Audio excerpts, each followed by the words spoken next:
Dear students, good morning, good afternoon, good evening. How are you? I hope best for you. I Mukesh Kumar welcomes you to online Mukesh Online Academy. आपका Mukesh online academy में स्वागत है and we are doing the physics of class 10. We are doing the science of class 10, doing the physics chapter number 12 from the NCERT book.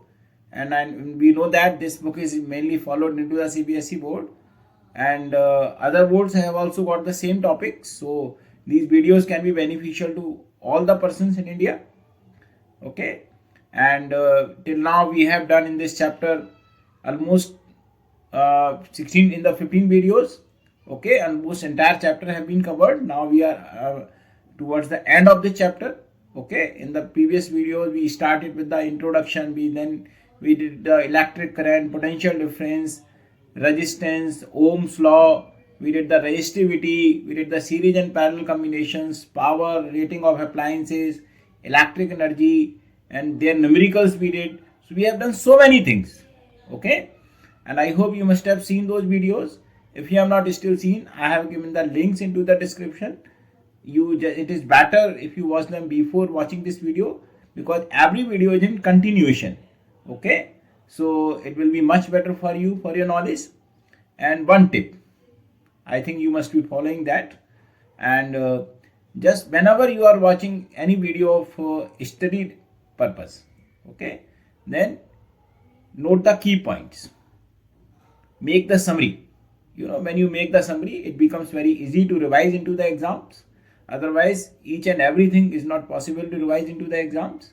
So it is better to always prepare a summary. I hope you must be doing that. Okay. And if you have any query, if you have any doubt about any topic into the video or from any part, then you can also write to me on the WhatsApp or email. So we will be happy to solve it, make another video for you. Okay. And I hope you must be getting knowledge from my videos. Okay. And if you want to get notes free of cost of each and every chapter, then also you can write to me on the WhatsApp or email. If you want to get the live online classes, then also you can write to us. So we will be happy to share the details with you. And you must be getting knowledge from my videos. Kindly share it with your friends. Ask your friend to subscribe, and you also subscribe it. And in this video, we are going to do the heating effect of current. Means whenever we pass the current through a wire, the heat is developed. So how it is developed, then we will study into this video. So now let's do it. So dear students, now we will do the heating effect of electric current. In the last video, we had done about the electric energy and their numericals we had done. So heating effect of electric current. So what is the basically heating effect of electric current? See, whenever we pass electric current to any wire, okay, then it becomes hot. It is the heating effect of the current. Why it becomes hot? As in the electric energy, we had studied that it is the electric energy that we supply to the flow of electron, okay, to make the electrons flow in the wire, dissipated as a heat. Okay, clear? Because this is the work done, and work done equal to the heat that we have learned into the previous classes also. So whenever electric current is passed through any wire, then it will develop the heat. Now how much heat is developed? It will depend on the different type of materials. If the material has got the high resistance, then it will have the more heat. If the material has got the less resistance, then it will develop the less heat. I hope this is clear to you. Now, why the heat is developed? As you must have learned into the classes in physics, whenever we walk on the road, whenever the vehicles are driven, their tires become hot because of the friction. Okay, so the friction develops the heat. So the same way, whenever the resistance of the wire is more, means resistance, as we have learned into the resistance, that it is the opposition to the flow of current. You are pushing something, but that thing is not going. So what will happen? The energy that we are providing to push something will be dissipated as a heat into the environment. In the friction also, same way, when the electric energy is supplied for the flow of the electric currents, okay, if the resistance is more, that means the current cannot be passed smoothly, then more heat will be developed. So that means the resistance in electricity plays the same role as the friction plays the role in mechanics. Okay, I hope this is clear to you. So the heat is developed because of the resistance. Now let's write it. When an electric current is passed through a high resistance wire, example nichrome wire that we use in the heating elements, the resistance wire becomes very hot and produces heat. Okay, this is called heating effect of current. I hope this is clear to you. Or the generation of heat in a resistor or conductor when electricity is passed through it is called heating effect of current. Okay. Now how it is obtained? It is obtained by transformation of electric energy into heat energy. The role of resistance in electric circuits is similar to the role of friction in mechanics, as friction also produces heat. Now let's repeat it. So whenever we pass electric current through any wire, okay, whether it is any wire, okay, then heat is developed. The wire becomes hot, and that is called the heating effect of the current. If the wire has got the more resistance, then it will develop the more heat. If wire has got the less resistance, then it will develop the less heat, because the resistance opposes the flow of current. And whenever anything is opposing, like the friction in mechanics opposes the motion, so the heat is developed. The same way resistance is also opposing the flow of current. So electric energy, whatever electric energy is being supplied, that is converted into the heat, and we get the heat from the current. Okay, I hope this is clear to you. Now, the Joule's law of heating. Now we have the Joule's law of heating. See, what does the Joule's law of heating says? That the heat produced in the wire is directly proportional to the square of the current, directly proportional to the resistance of wire, and directly proportional to the time for which current is supplied. Okay, the amount of heat, we just symbolize it by H, produced in a conductor is directly proportional. Direct proportion means if one quantity is increasing, the other quantity will also increase in the same ratio. Okay, number one, the square of electric current. Electric current means I flowing through it. Okay, so H proportional to I square. What does it mean? That let's say we take some table, let current and heat produced.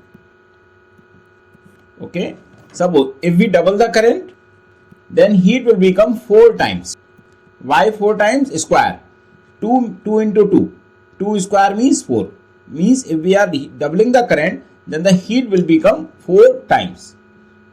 If the current becomes half, then the heat will become 1/4.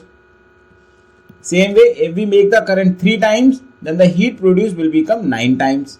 And if we make the current 1 by 3, then heat produced will become 1 by 9. I hope this is clear to you. Okay. Now next, the second is the resistance R of the conductor. Means H proportional to R. This is the one that we have done. This is the one that we have done. What does it mean that? Suppose this is the resistance and heat. Here it is direct proportion. That means if we double the resistance, then the heat will also become double. Means if we make it 2 times, then heat will also become 2 times. If we make the resistance half, then the heat will or developed will also become half. Okay, clear?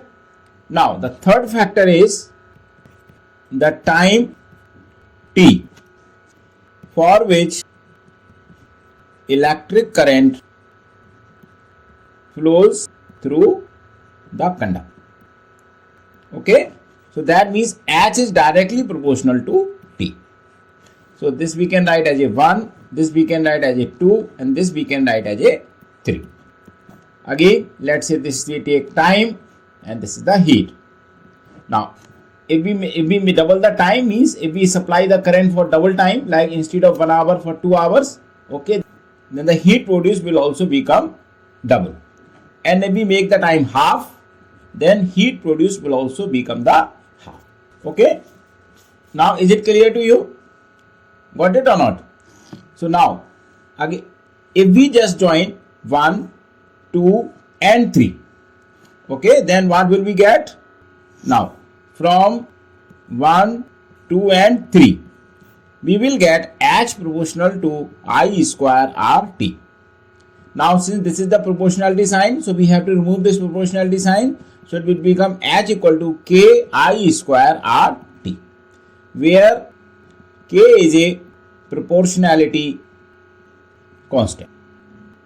Okay, and practical value of K is 1. Why 1? Suppose if the 1 joule of heat is produced and if we are supplying 1 ampere of current and the resistance of wire is 1 ohm and it is supplied for the 1 second. So that means all these factors become 1. So the value of K will become 1. So the formula became H equal to I square RT is the formula that we get for the heat developed. I hope this is clear to you. Now since we have equal to V equal to IR, so we can just have V, that means H equal to IR into I into T, that means VIT. So we got the another formula H equal to VIT, that is the one more formula that we have got here. Okay, so now let's repeat. Now the Joule's law of heating, as we just discussed, the amount of heat produced in a conductor is directly proportional to the square of electric current passing through it. It means that if we make the current double, then the heat produced will become 4 times. And if we make the current half, then the heat produced will become 1/4. Okay, half means the square of half is 1/4. Clear? And the second is the resistance through the conductor. Okay, now more is the resistance, more will be the heat produced. Less is the resistance, less will be the heat produced. Okay, so that means if we make the resistance double, then the heat will become double. If we make the resistance half, then heat also will become half.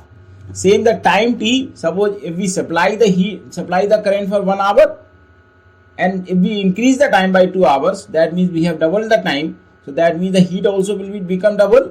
And if we just make the time half, then also the heat will also become half. Now if we join these 1, 2, 3, then we will get the formula H equal to I square RT. Now we have to remove this proportionality sign as we have learned into the mathematics. Okay, so H equal to K I square RT. Now if the 1 joule of the heat is produced by supplying the 1 ampere of the current in a wire of 1 ohm resistance for 1 second, then the value of K will become 1. That means we get the formula H equal to I square RT. Now as from the Ohm's law, we know that V equal to IR. So that means IR into I into T. So that means we got the formula H equal to VIT. That also can be used for different purposes. Okay. Now what is the concept basically? There is one more way of doing this formula, that we can get H equal to I square RT and H equal to VIT. See, suppose this is the conductor and through which the current is flowing. Okay, this is the current flowing here, and there is a potential difference B. So how can we use this formula?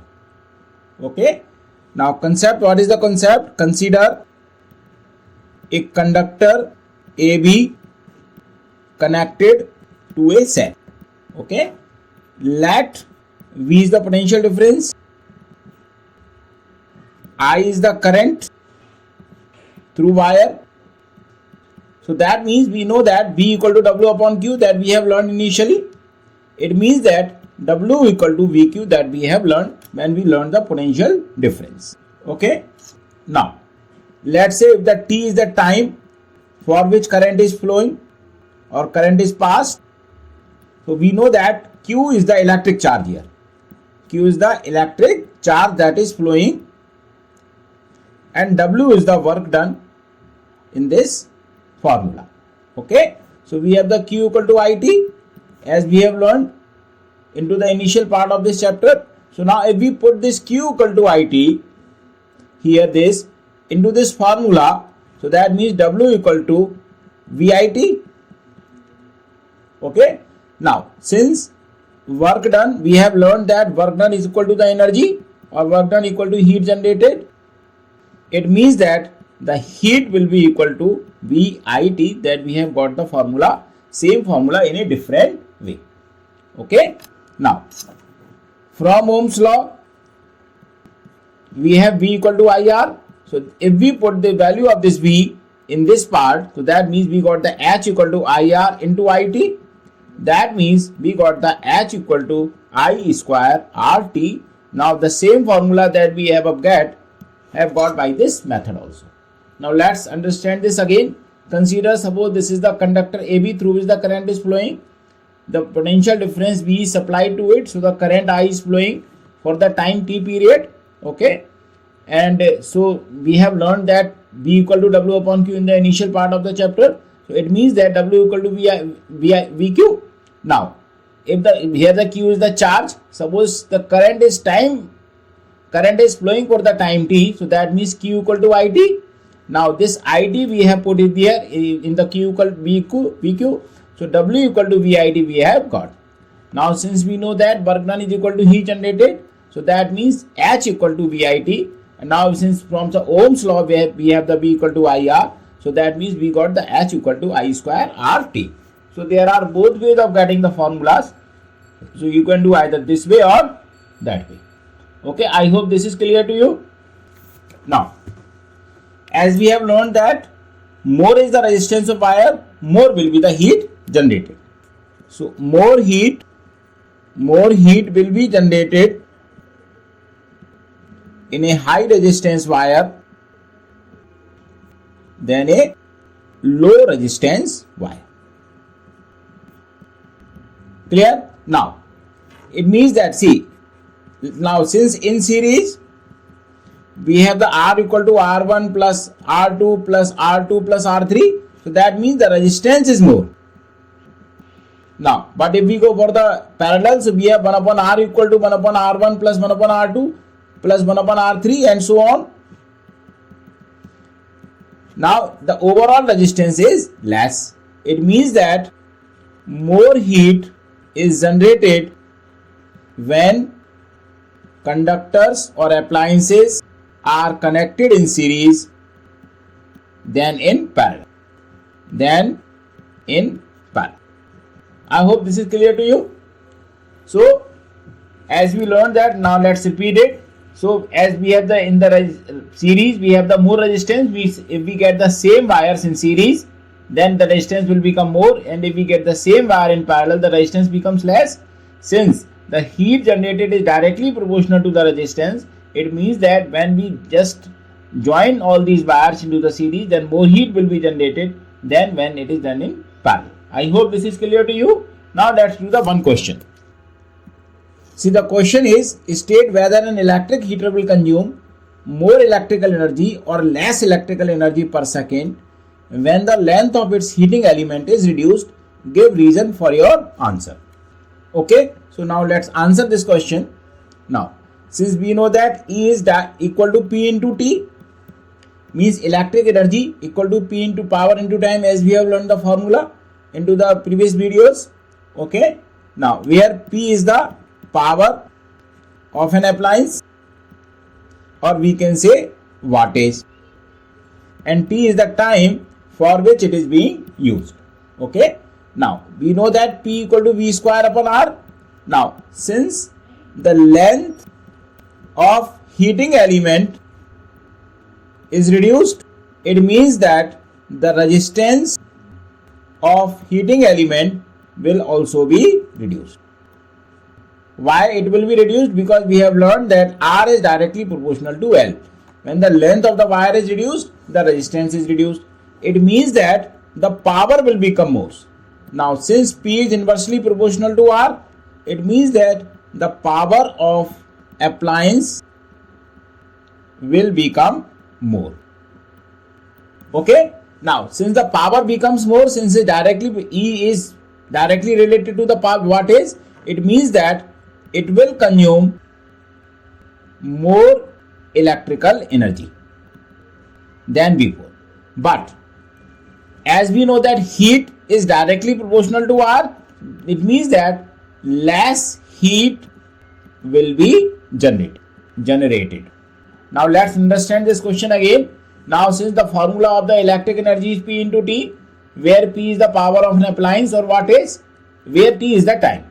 Now, as we know that the power of any appliance has the formula V square upon R, it means that as we know that R is directly proportional to L, that means that if we reduce the length of the heating element, then its resistance will also reduce.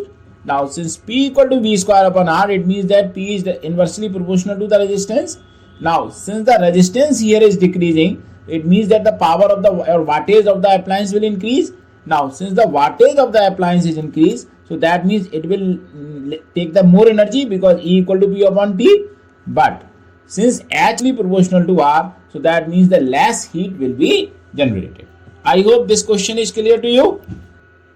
So I hope all these things are clear to you. So today we have studied about what is the heating effect of the current, what is the Joule's law of heating, or there is another way of generating the formula, and one question: when we reduce the heating element, that it will consume the more energy and the heat will be produced less.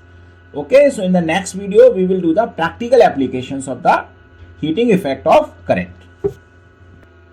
So dear students, in the next video we will study the practical applications of the heating effect of current, where this heating effect in our daily life is applied.